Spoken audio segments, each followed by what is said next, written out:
지난번 영상에서 제임스 올스의 도파민 쥐실험을 보여드리면서 도파민 중독의 위험성에 대해서 다뤘었는데요. 실험의 대략적인 내용은 쥐가 자신의 쾌락 중추를 자극하는 레버를 누르기 위해서 밥도 안 먹고 잠도 안 자고 위험한 전기 발판을 뛰어넘는 등 자신의 생존과는 반대되는 행동을 하면서 결국 뇌가 망가져서 사망했다는 내용이었는데요. 모든 유기체의 제1원칙이라고 여겨지는 생존의 본능을 거스를 만큼 위험한 도파민 중독성에 대해서 다뤄봤습니다. 근데 현대인들도 쥐처럼 일상생활에서 많은 레버를 누릅니다. 카톡 알림을 보거나 인스타 페북에 댓글이 달리면 기분이 좋아지거나 그렇죠. 도파민을 버튼 하나로 느낄 수 있는 시대라 볼 수 있는데요. 오늘 영상에서는 도파민 중독이 어떤 프로세스로 이루어져 있는지, 도파민 중독에 가능성이 있는 사람들은 어떤 특징을 가지고 있는지에 대해서 조금 구체적으로 다뤄보겠습니다. 일단 우리 몸에 있어서 도파민이 어떤 역할을 하는지 설명을 드릴게요. 이를 이해하기 위해서는 뉴런과 시냅스에 대해서 이해를 해야 되는데요. 뇌 속에는 뉴런이라 부르는 많은 신경세포들이 분포해 있습니다. 이 뉴런 간에는 다양한 정보 교류 활동이 나타나는데요. 근데 이 뉴런끼리 붙어 있는 것이 아니라 약간 간격을 띄워두고 있습니다. 이 간격을 시냅스라고 하는데요. 뉴런은 시냅스로 다양한 신경 전달 물질을 분비하는데 그중 도파민은 쾌감을 느낄 수 있도록 하는 정보 전달을 합니다. 도파민은 전두엽을 자극해서 쾌락을 느끼게 하고 그 쾌락 행동을 더 하게 만듭니다. 이 일련의 과정이 보상 시스템이라고 불리는 우리 뇌의 회로입니다. 보상 시스템은 쾌락이라는 보상을 통해 특정 행위를 견디고 장려하는 역할을 하는 거죠. 지금 당장의 보상이 없어도 먼 미래의 결실을 생각하면서 공부를 하거나 자원봉사를 하는 등의 행위도 이 보상 시스템이 관여를 하고요. 목마를 때 물 마시는 것, 배고플 때 밥을 먹는 것과 같이 생명 유지 활동도 보상 시스템의 일부라고 볼 수 있겠습니다. 근데 한편으로는 전두엽이 우리의 쾌락 추구를 막는 역할을 하기도 합니다. 전두엽은 우리 뇌에서 어떤 역할을 하냐면요. 비유하자면은 커맨드 센터예요. 뇌의 각각 다른 부위에서 여러 정보들을 통합해서 어떤 행동을 하면은 나에게 이로울지 해로울지 판단을 할 수 있게 도와주는 부위인데요. 전두엽에서 어떤 행동을 해로운 행동이라고 판단을 하면은 글루타메이트라는 신경 전달 물질이 생성이 됩니다. 글루타메이트는 행동을 억제하는 신경 전달 물질이고 도파민은 행동을 하게 하는 물질입니다. 전두엽에서 글루타메이트랑 도파민이랑 싸웁니다. 그래서 도파민의 양이 더 많으면 그 행동을 하는 것이고 글루타메이트의 양이 더 많으면 그 행동을 멈추게 됩니다. 그래서 술에 중독이 되면 술을 더 먹고 쇼핑에 중독이 되면 쇼핑을 더 하고 이렇게 브레이크가 걸리지 않게 되는 것이죠. 왜냐하면 도파민 양이 너무 과도하게 분출되는 사람은 특정 행동을 억제하려고 하기보다 특정 행동을 하려고 하기 때문입니다. 근데 행동을 하는 것이 목표 지향적인 행동, 성취 지향적인 행동이라면 문제가 되지 않을 수가 있습니다. 내가 지금 공부를 하면은 미래의 와이프의 얼굴이 바뀌고 가질 수 있는 직업이 바뀐다면 도파민 분비가 돼서 더 공부를 하겠죠. 생산적인 활동을 하는 것입니다. 이거에는 아무런 문제가 없습니다.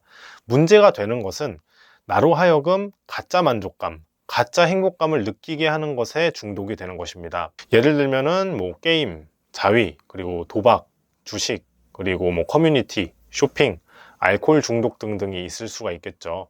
도파민이 인체에서 나올 수 있는 향이 한정적이기 때문에 그 한정된 양을 잘 활용해서 보다 성취지향적인 행동에 쓰일 수 있도록 하는 것이 조금 더 나은 삶, 성장적인 삶을 살 수가 있습니다. 자, 그렇다면은 도파민이 너무 많이 분출이 돼서 균형이 깨져버린 사람들은 어떤 특징을 보일까요? 이제부터는 도파민 중독의 가능성이 있는 사람들의 특징에 대해서 말해보도록 하겠습니다.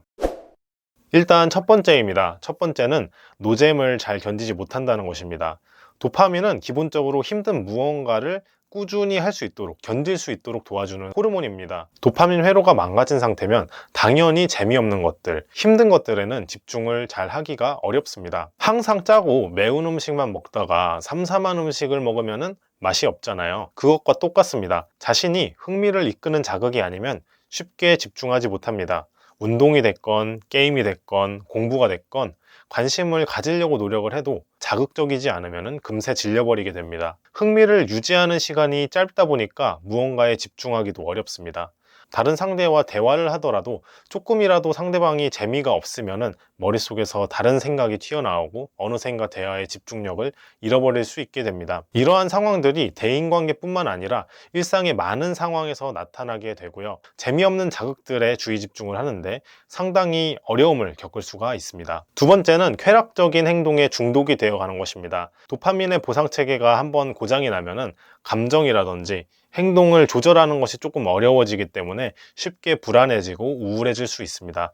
왜냐하면 우리 몸에는 항상성이란 특징이 있는데요. 항상 비슷한 수준의 도파민 수치를 유지하려고 하는 성향이 있습니다. 도파민이 많이 분출되면 우리 뇌는 쾌락에 둔감해지고 고통에 더 민감해지는 방식으로 항상성을 맞추려고 합니다. 쾌락에 둔감해지고 고통에 민감해지면 도파민의 수치를 평균으로 조절을 할 수 있기 때문입니다. 하지만 도파민의 밸런스가 많이 불균형이 되어 있는 경우에는 조금이라도 고통스러운 기분이 들면은 이를 피하기 위한 쾌락 행동을 합니다. 고통을 아주 잠깐 잊기 위해서 술이라든지 야동, SNS, 게임 이런 행동들에 더 중독이 될 수 있다는 것입니다. 지금 말씀드린 술, 야동, SNS, 야식 이런 것들이 나쁜 것들은 아니지만 도파민 밸런스가 무너진 상황이면 약간 이야기가 달라집니다. 계속해서 이게 악순환을 일으키게 되는데요.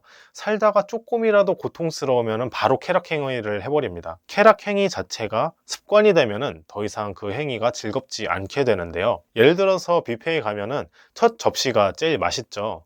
근데 그것을 매일 매 끼니 습관처럼 뷔페로 계속 식사를 하면은 더 이상 뷔페 먹는 것이 즐겁지도 않고 먹으면서도 맛있다는 사실을 느끼지 못할 겁니다. 뷔페에서조차 맛있게 먹는 음식이 없는데 다른 음식점에 가서도 마찬가지겠죠. 자극을 느끼는 역치점이 상당히 높아지게 되는데 사실 이러한 증상은 본인이 만들어낸 습관에 의해서 생기게 되는 것입니다. 자, 세 번째입니다. 세 번째는 계획적이지 못하고 충동적이다 라는 것인데요. 두뇌에서 계획과 이성적 사고를 담당하는 부위는 아까 말씀드렸지만 전두엽입니다. 즐거움을 주는 행동을 계속할지 아니면 그만둘지에 대한 그 프로세스는 아까 간략하게 설명을 드렸죠. 도파민의 양이 글루타메이트보다 훨씬 더 많이 분비가 되면은 이 전두엽이 우리 행동을 브레이크 걸지를 못합니다. 예를 들어서 신용카드 리볼빙 연체를 다 갚지도 못해서 매달 이자가 쌓여가는데도 이런 상황에서 유럽 여행을 가고 싶다 고 생각을 해서 또 리볼빙을 해가지고 해외여행을 가게 되는 거죠. 그러니까 이성적으로 판단을 하면은 절대 하지 말아야 될 일들을 이제 그런 거를 브레이크를 걸지 못하게 되는 겁니다. 그래서 도파민의 양이 너무 많아지면은 모든 행동들에 대한 브레이크가 없어지기 때문에 자연스럽게 충동적이고 계획적이지 않게 됩니다. 네 번째는 인지 능력의 저하입니다. 독일 막스 플랑크 인간개발연구소는 성인 64명을 대상으로 음란물 시청에 따른 뇌 용량 변화를 조사했습니다. 야동을 보는 것도 이 도파민을 매우 활성화시키는 행위 중에 하나입니다. 옛날로 비유를 하면은 전쟁에서 이겨서 새로운 이성들과 맺는 잠자리에서 느낄 법한 도파민들이 핸드폰의 그 비디오 클릭 한 번으로 이제 이루어지게 되는 거죠. 머릿속에 도파민이 팡팡 터지게 됩니다. 이 연구소에서는요, 참여자들의 fMRI 뇌영상을 찍고 뇌의 부피를 비교했는데요. 그 결과 음란물 시청 시간이 많을수록 선두체의 부피가 줄어드는 그런 반비례 현상을 연구 결과로 발표를 하게 됐습니다. 그러면은 여기서 선두체라는 부위는 뭘까요? 선두체는 인간의 행동과 의사결정에 관여해서 순간적인 판단력, 그러니까 그 순간의 판단, 상황 인식력 이런 것들을 담당하는 영역인데요. 선두체의 부피가 줄어들면 당연히 인지 능력과 판단 능력이 많이 흐려지겠죠. 그러니까 이 도파민 중독이 뇌의 구조까지도 변화시킬 수 있다는 것입니다.